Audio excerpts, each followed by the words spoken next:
31. Zhong Yi breaks the alliance.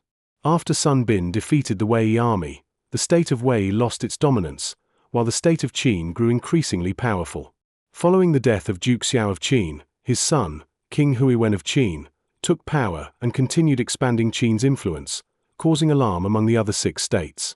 To counter Qin's aggression, some politicians proposed that the 6 states form an alliance to resist Qin together. This strategy was called Hazong, vertical alliance. Meanwhile, other politicians advocated for persuading individual states to align with Qin and attack other states instead. This strategy was called Lianheng, horizontal alliance. In reality, these politicians had no fixed political stance. They simply relied on their persuasive rhetoric to secure positions and power, siding with whichever ruler offered them the highest office. Among these politicians, Zhong Yi was the most famous. Originally from Wei, he lived in poverty and traveled to the state of Chu to seek employment. However, the king of Chu refused to meet him, and a high-ranking official, Ling Yin, merely took him in as a retainer. One day, a precious jade piece was stolen from the official's residence. Because Zhong Yi was poor, he was suspected of the theft and was beaten nearly to death. Discouraged, Zhong Yi returned home, where his wife, upon seeing his injuries, tearfully lamented, "If you had not pursued a career as a politician, you would never have suffered such humiliation." Zhong Yi, however, opened his mouth and asked, "Is my tongue still intact?" His wife replied, "Of course, your tongue is still there." Zhong Yi declared, "As long as I have my tongue, I will find a way to succeed." Later, Zhong Yi traveled to Qin, where his eloquence earned him the trust of King Huiwen, who appointed him as Qin's prime minister. At this time, the 6 states were attempting to form a Hazong alliance. In 318 BCE, a coalition of 5 states, Chu, Zhao, Wei, Han, and Yang, launched an attack on Qin's strategic Hangu Pass. However, internal conflicts among the 5 states prevented them from fully cooperating. When the Qin army counterattacked, the coalition forces were quickly defeated. Among the 6 states, the 2 most powerful were Qi and Chu. Zhong Yi believed that to implement the Lianheng strategy, he first needed to break the alliance between these 2 states. He proposed a plan to King Huiwen, who then sent him to Chu. Upon arriving in Chu, Zhong Yi first bribed the king of Chu's favored minister, Jin Shong, with lavish gifts to secure an audience with the king. King Huai of Chu, having heard of Zhong Yi's reputation, received him with great respect and sought his counsel. Zhong Yi said, "The king of Qin has sent me here to foster a friendly relationship with your state. If your majesty is willing to sever ties with Qi, the king of Qin not only promises eternal friendship with Chu but also offers a gift of 600 li of land in Shangyu, modern-day Sichuan County, Henan. This would weaken Qi while securing Qin's trust, truly a win-win situation." King Huai, being short-sighted, was easily swayed by Zhong Yi's persuasion and joyfully responded, "If Qin is truly willing to do this, why should I insist on maintaining an alliance with Qi?" Hearing of this supposed windfall, Chu's ministers eagerly congratulated their king. However, one advisor, Chen Zhen, voiced his opposition. He warned, "Why would Qin suddenly gift Chu 600 li of land? It is only because we have an alliance with Qi that Qin dares not attack us. If your majesty breaks ties with Qi, Qin will surely turn on us. If Qin truly wishes to give us this land, then let us send envoys to take possession first. Once the land is securely in our hands, severing ties with Qi will not be too late." Yet, King Huai ignored Chen Zhen's warning, dismissed his advice, and proceeded to sever relations with Qi while sending envoys with Zhong Yi to Qin to claim the promised land. Upon learning that Chu had abandoned its alliance, King Shen of Qi immediately dispatched envoys to King Huiwen of Qin, proposing a joint attack on Chu. Meanwhile, when Chu's envoys arrived in Xianyang to claim the land, Zhong Yi suddenly reneged on his promise. He denied any such agreement, claiming, "There must have been a misunderstanding. Qin would never simply give away its land so easily. I merely promised 6 li, not 600 li, and even that was from my personal estate, not Qin's territory." When the Chu envoys returned and reported this to King Huai, he was furious. He immediately mobilized 100,000 troops to attack Qin. In response, King Huiwen also deployed 100,000 troops and called upon Qi for support. Chu suffered a disastrous defeat. Out of the 100,000 soldiers, only 20,000 to 30,000 survived. Not only did Chu fail to gain the promised 600 li of land, but it also lost 600 li of its own territory in Hanzhong to Qin. Weakened and humiliated, King Huai had no choice but to sue for peace with Qin. From that point on, Chu's power was greatly diminished. Having successfully deceived and subdued Chu, Zhongyi then traveled to Qi, Zhao, and Yang, persuading their rulers to abandon the Hezong alliance and align with Qin instead. As a result, Zhongyi successfully dismantled the once formidable alliance of the Six States, securing Qin's dominance over the region. 32. King Wuling of Zhao and the adoption of Hu attire and cavalry tactics. While the state of Chu was suffering from Qin's aggression, the northern state of Zhao was striving for national strength and reform. The ruler of Zhao, King Wuling, was a visionary and courageous leader who sought to transform his country through ambitious reforms. One day, King Wuling of Zhao said to his minister Lu Huan, "To the east, we have Qi and Zhongshan; to the north, Yang and the Donghu; to the west, Qin, Han, and Lufan. If we do not strive for strength, we could be destroyed at any time.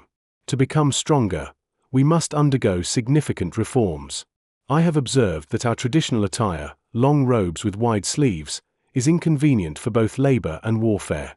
In contrast, the Hu people, a general term for northern nomadic tribes, wear short, fitted garments and leather boots, allowing for greater mobility. I propose that we adopt their style of dress. What do you think?" Lu Huan agreed enthusiastically and added, "If we adopt the Hu style of clothing, we can also learn their military skills, right?" King Wuling responded, "Exactly. Our army currently relies on infantry and chariots, but we lack cavalry skills. My intention in adopting Hu attire is to learn their horseback riding and archery techniques." When word of this discussion spread, many officials voiced strong opposition. King Wuling then consulted another minister, Fei Yi, saying, "I wish to reform our customs by adopting Hu attire and cavalry tactics, but I am facing resistance. What should I do?"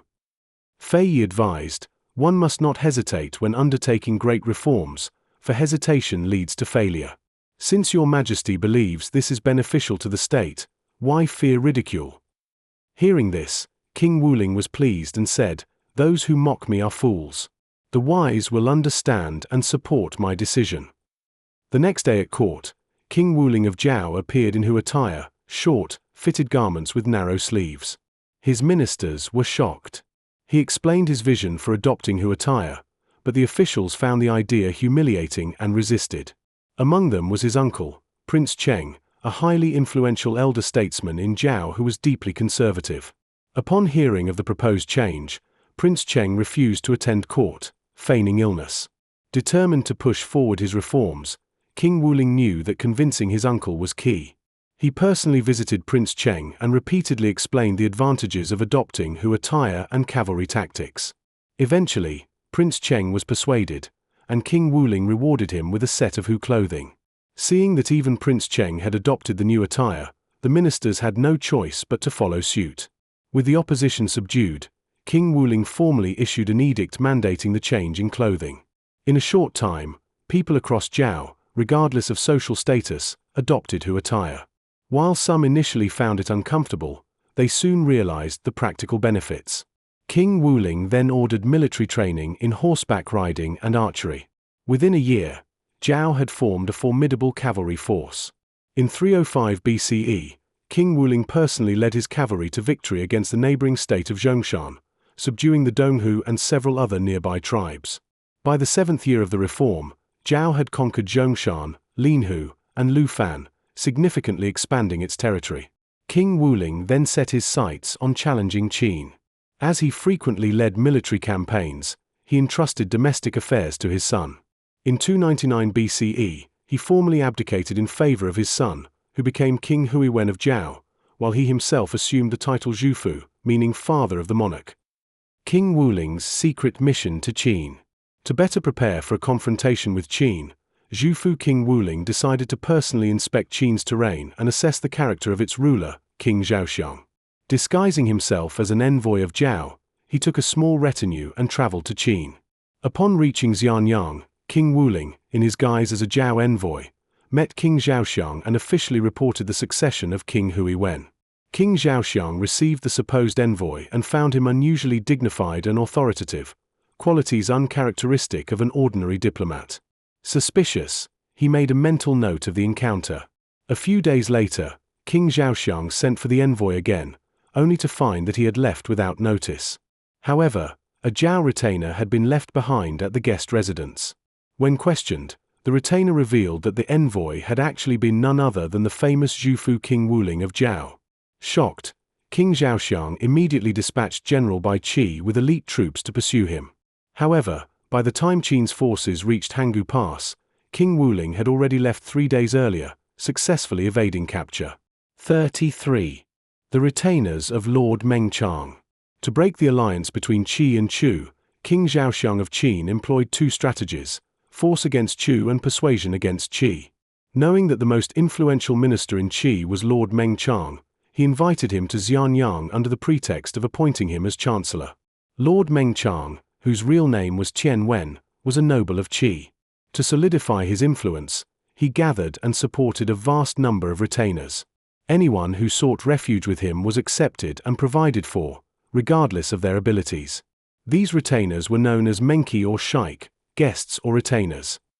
It is said that he had as many as 3,000 retainers, though many of them had no real skills and merely sought sustenance. When Lord Mengqiang traveled to Xianyang, he brought a large entourage of retainers. King Zhaoxiang personally welcomed him, and Mengqiang presented him with a pure white fox fur robe as a gift. The king, knowing that this was a rare and valuable silver fox fur, was delighted and stored it in his private treasury. Initially, King Zhaoxiang planned to appoint Lord Mengqiang as chancellor. However, his advisors warned him, Qian Wen is a Qi noble and has many followers. If he becomes chancellor, he will surely prioritize Qi's interests, putting Qin at risk. The king then decided, in that case, we should send him back. His advisors objected, saying, he has stayed here for quite some time and has learned much about Qin's affairs. We cannot let him return so easily. Thus, King Zhaoxiang placed Lord Mengqiang under house arrest. The escape from Qin. Distressed, Lord Mengqiang sought help and learned that the king's favorite concubine might assist him. He sent an intermediary to plead for her help. The concubine replied, convincing the king is easy, but I will need a silver fox fur robe in return. Mengqiang consulted his retainers, lamenting, I had only one such robe, and I already gifted it to the king. How could I possibly retrieve it now? One of his retainers stepped forward and said, I have a way. That night, the retainer snuck into the palace treasury under the cover of darkness and stole back the fox fur robe. Lord Mengqiang presented the robe to the concubine, who then persuaded King Zhaoxiang to release him. The king agreed and issued a travel permit for Mengqiang and his followers to return home. Knowing that the king might regret his decision, Mengqiang and his group rushed toward Hangu Pass. To avoid detection, he changed his name and altered the name on the travel permit. However, they arrived at the pass at midnight, when Qin law dictated that the gates could only be opened at dawn when the roosters crowed. As they anxiously awaited daybreak, one of Mengqiang's retainers pinched his nose and imitated a rooster's crow. His call triggered the nearby roosters, which all began crowing in unison. Hearing the sounds, the gatekeepers assumed morning had arrived and opened the gates. Mengqiang and his retinue passed through and escaped. As expected, King Zhaoxiang soon regretted his decision and sent troops to recapture Mengqiang, but by the time they reached Hangu Pass, he was already long gone. The retainer Feng Huan. Upon returning to Qi, Lord Mengqiang was appointed chancellor, further increasing his influence and attracting even more retainers. He divided them into different ranks. Top-tier retainers were given carriages and horses, middle-tier retainers were provided with fish and meat, while the lowest-tier retainers had to make do with simple meals. Among those who sought refuge with him was an impoverished old man named Feng Huan, also recorded as Feng Nuan. Desperate and unable to survive, he joined Lord Mengqiang's household as a retainer. When Mengqiang inquired about his abilities, the steward replied, he claims to have no particular skills. Mengqiang laughed and said, let him stay. Understanding Mengqiang's generosity, the steward assigned Feng Huan to the lowest tier. After a few days, Feng Huan sat by a pillar, tapping his sword and singing, long sword, let us return home, there is no fish to eat.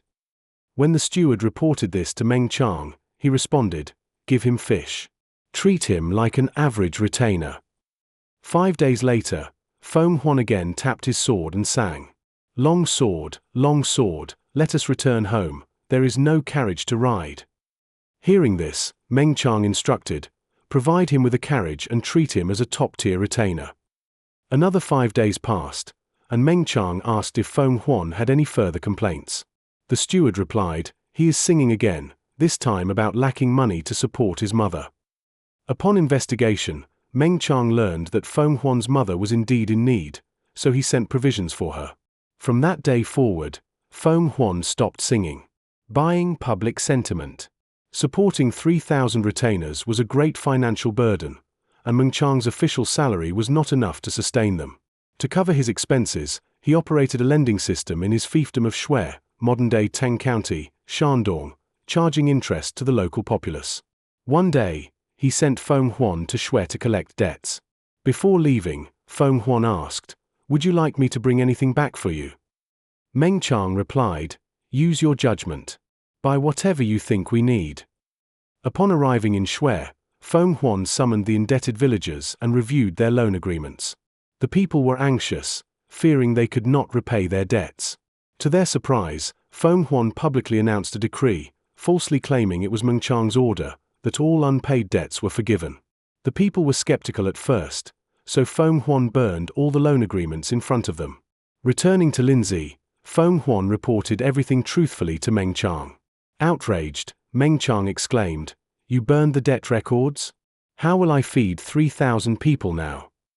Feng Huan calmly responded, "Before I left, you told me to buy whatever was needed most. I realized that you lacked nothing, except for the goodwill of the people. So I purchased their loyalty." Meng Chang, still displeased, dismissed the matter. The power of public support. As Meng Chang's reputation grew, King Zhaoxiang of Qin became concerned. Secretly, he sent agents to Qi to spread rumors that Meng Chang was gaining too much popularity and might soon claim the throne. King Minute of Qi believed the rumors, fearing that Meng Chang's influence threatened his own rule.